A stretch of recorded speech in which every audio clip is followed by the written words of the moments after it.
नमस्कार मित्रांनो, नर्सिंग एक ईश्वर सेवा मी आरोग्यरीत्या चॅनलमध्ये मी अक्षय तुम्हा सर्वांचं मनापासून स्वागत करते। तर मित्रांनो, तुम्ही जर आता माझ्या चॅनलवर नवीन आले असाल तर चॅनलला सबस्क्राईब करा, व्हिडिओला लाईक करा आणि शेअर करायला नक्कीच विसरू नका।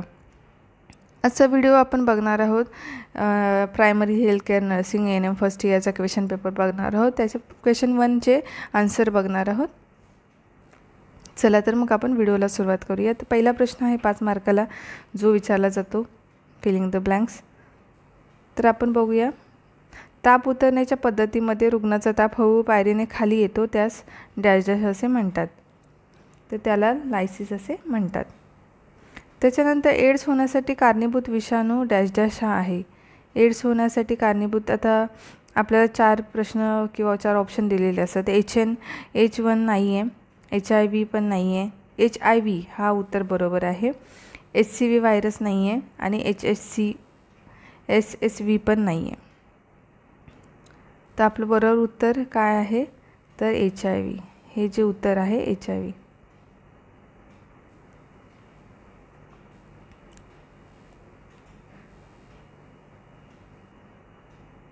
त्याच्यानंतर त्वचा निळसर होते त्यास डॅश असे म्हणतात। तर पहिला ऑप्शन निलंगावस्था, कावीळ, पेटेची आणि सूज। तर त्याचं उत्तर बरोबर आहे निलंगावस्था, हे उत्तर ह्याचं बरोबर आहे।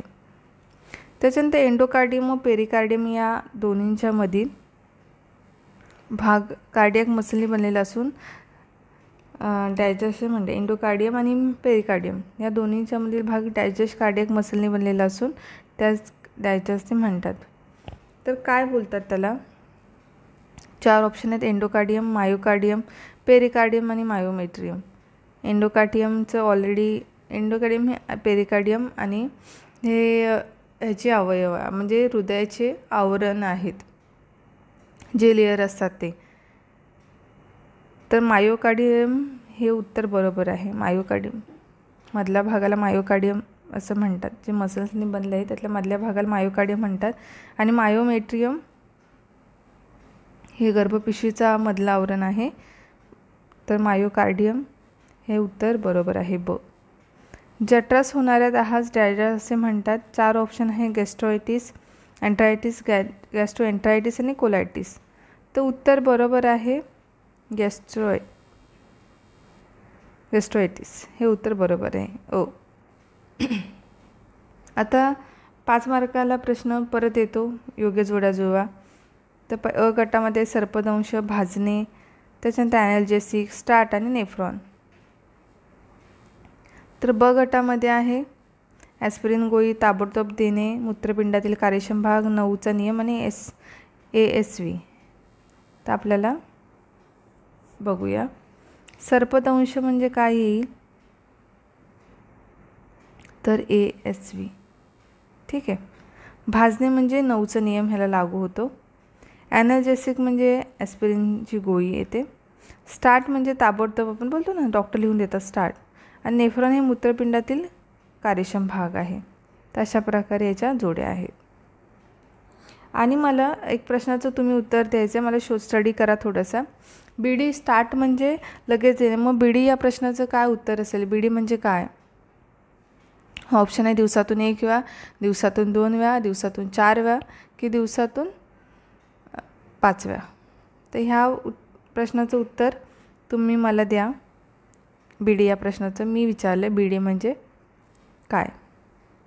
औषध देण्याची पद्धत जी आहे, आपण BD बोलतो, TDS दिवसातून 3 वेळा। तर कुठलं आहे उत्तर बरोबर? TDS म्हणजे दिवसातून 3 वेळा। मग BD म्हणजे काय असेल ते मला तुम्ही उत्तर सांगायचं। आणि SOS म्हणजे आपण बोलतो ना, जेव्हा गरज लागेल तेव्हा, तसं BD या प्रश्नाचं उत्तर तुम्ही द्यायचं आहे मला। त्याच्यानंतर खाली प्रश्नांची विधाने चुकी बरोबर लिहा। स्निग्ध पदार्थाच्या पचनासाठी पित्तरस आवश्यक आहे, ह्या प्रश्नाचं उत्तर तुम्ही मला शोधून सांगा, आन्सर करायचं कमेंट बॉक्समध्ये। नाही आलं तर मी सांगेन। बस्ती देण्यासाठी रुग्णास डाव्या कुशीवर झोपवतात, बरोबर आहे हे, ह्याचं उत्तर बरोबर असं आहे। अँटीडोट हा विषाचा परिणाम कमी करण्यासाठी देतात, ते हे पण बरोबर आहे। रक्तातील साखरेची तपासणी करण्यासाठी बेंडिक सोल्युशन वापरतात, रक्तातील साखरेची तपासणी करण्यासाठी हे पण बरोबर आहे। ठीक आहे. लघवीमध्ये पू आढळल्यास त्याला हिमॅच्युरी असे म्हणतात, तर हे चूक आहे, फॉल्स. लघवीमध्ये पू आढळल्यास त्याला हिमॅच्युरी म्हणतात का, तर नाही. लघवीमध्ये रक्तस्राव म्हणजे आढळल्यास त्याला हिमॅच्युरी असं म्हणतात. लघवीमध्ये पू आढळल्यास त्याला पायुरिया असं म्हणतात. ओके, तर अशी या प्रश्नाची उत्तरं आहेत. आता आपण मोठे प्रश्न बघूया. व्याख्या लिहायच्यात 5 कोणत्याही. फ्रॅक्चर आहे, आयसोलेशन आहे, शीतसाखी आहे, प्रथम उपचार आहे, रक्तदाब आहे आणि जखम आहे. तर यापैकी 2 मार्काला एक व्याख्या आहे, 10 मार्काचा प्रश्न आहे. शीतसाखी, प्रथम उपचार आणि रक्तदाबाची व्याख्या, त्याचा व्हिडिओ मी लिंक डिस्क्रिप्शन बॉक्समध्ये देईन. त्याचा व्हिडिओ ऑलरेडी आहे, तो GNM फर्स्ट इयरसाठी बनवलेला असेल. तरी पण सगळ्यांचा एक्झाम पॅटर्न सेम असतो, त्याच्यामुळे ती फॉलो करू शकता, किंवा तुमच्या बुक्समध्ये असेल तर ती पण फॉलो करू शकता. तुम्ही कोणती बघताय बुक्स त्याच्यावरती ती सुद्धा फॉलो करू शकता. टिपा लिहा आहेत. टिपा लिहा 20 मार्काला प्रश्न आहे. 4 लिहायचे आहेत, 5 टिपा असणार आहे. तर आता डोळ्यांमध्ये आगंतुक वस्तू केल्यास काय प्रथमोपचार करणार, ते आहे मूळव्याध आहे, शारीरिक तपासणी, क्रॉस इन्फेक्शन आणि श्वासारोध. 5 टिपा लिहायच्या. त्याच्यानंतर 4था प्रश्न आहे. 50 वर्षाचे मिस्टर रामा हे मेडिकल वॉर्डमध्ये ॲडमिट आहेत व त्यांना चक्कर येणे धडधडल्यासारखे वाटते. वैद्यकीय तपासणी त्यांना अतिरक्तदाब आहे असे आढळले. खाली प्रश्नांची उत्तरं द्यायची. अतिरक्तदाब म्हणजे काय, अतिरक्तदाबाची कारणे, श्री रामा यांचे व्यवस्थापन, शुश्रूषा कशी कराल, रामा व त्यांच्या कुटुंबास काय आरोग्य शिक्षण द्याल, हे आपल्याला लिहायचं आहे. 2, 3, 5, 15 15 मार्काचा प्रश्न आहे. तुम्हाला त्याची बरोबर उत्तर लिहायचे आहेत. त्याच्यानंतर 5वा प्रश्न आहे. राजू 5 वर्ष वयाचा मुलगा प्राथमिक आरोग्य केंद्रामध्ये श्वसनामुळे भरती आहे, श्वसनदाहामुळे. तर खालील व्याख्या लिहा. श्वसनदाह म्हणजे काय, श्वसनदाहाची कारणे, श्वसनदाहाची चिन्हे, लक्षणे, राजूच्या आईला तुम्ही आरोग्याची काळजी घेण्याबद्दल काय सल्ला द्याल.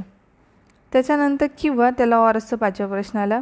5 वर्षीय मीराला तिची आई तुमच्या क्लिनिकमध्ये घेऊन आली कारण तिला भूक लागत नाही व पोटात दुखण्याची तक्रार आहे. तिच्या पोटात कृमी असल्याने निदान करण्यात आले. तर खाली प्रश्नांची उत्तरे.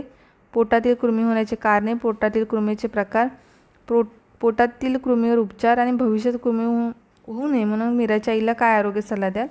अशा प्रकारे ह्या प्रश्नाची उत्तरे तुम्हाला द्यायची आहेत. अशा प्रकारे आजचा क्वेश्चन पेपर होता.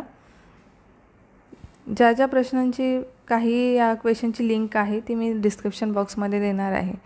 तर तुम्ही तुमच्या बुक्समधल्या किंवा तुमचे ट्युटर वगैरे जे सांगतात माहिती ती तुम्ही फॉलो करायची आहे. रेफरन्ससाठी हा व्हिडिओ बघू शकता. जे मी लिंक्स देईन ते त्यातले व्हिडिओ बघून तुम्हाला जर काय क्वेरी असेल तर बघू शकता.